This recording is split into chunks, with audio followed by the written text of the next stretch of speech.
नमस्कार महाराष्ट्रातून एक मोठी बातमी समोर येत आहे। हिंगोली, नांदेड आणि परभणी जिल्ह्याला बुधवारी पहाटे भूकंपाचे जोरदार धक्के बसले आहेत। दोन्ही जिल्हे भूकंपाच्या धक्क्याने हादरून गेले आहेत। यामुळे नागरिकांमध्ये घबराट पसरली असून परिसरात भीतीचे वातावरण निर्माण झाले आहे। रिश्टर स्केलवर या भूकंपाची नोंद 4.2 इतकी करण्यात आली आहे। नागरिकांनी घाबरून जाऊ नये असे आवाहन प्रशासनाकडून करण्यात आले आहे। मिळालेल्या माहितीनुसार हिंगोलीमध्ये बुधवारी पहाटे 7:30 वाजेच्या सुमारास भूकंपाचे तीव्र धक्के बसले आहेत। औंढा, हिंगोली, वसमतसह संपूर्ण जिल्ह्यामध्ये भल्या पाटे जमीन हादरली आहे। अचानक कंपन होऊन घरातील भांड्यांची पडझड होऊ लागल्याने नागरिक चांगलेच धास्तावले आहेत। गाढ झोपेत असलेल्या लोकांनी जीव वाचवण्यासाठी रस्त्यावर धाव घेतली। या भूकंपाची तीव्रता रिश्टर स्केलवर 4.5 इतकी नोंदवण्यात आली आहे। दुसरीकडे नांदेड जिल्ह्यातील सकाळी 7:14 भूकंपाचा धक्का जाणवला। या भूकंपाच्या धक्क्याने नागरिकांमध्ये भीतीचे वातावरण निर्माण झाले। जमीन हादरू लागल्यामुळे अनेक नागरिक घाबरून घराबाहेर पडले आहेत।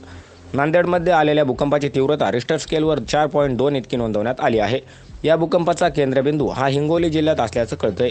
दरम्यान परभणी जिल्ह्यामध्ये अनेक तालुक्यातही भल्या पहाटे 4.2 तीव्रतेचा भूकंपाचा धक्का जाणवला। त्यामुळे सर्वत्र भीती पसरली आहे। दरम्यान नागरिकांनी घाबरून जाऊ नये पुन्हा असं आवाहन प्रशासनाकडून करण्यात आले आहे। पुन्हा भूकंपाचे धक्के बसल्यास मोकळ्या जागी येऊन थांबावे असेही सांगण्यात आले आहे। सध्या अधिकाऱ्यांकडून भूकंप क्षेत्राची पाहणी केली जात आहे। Bureau report, N Marathi news.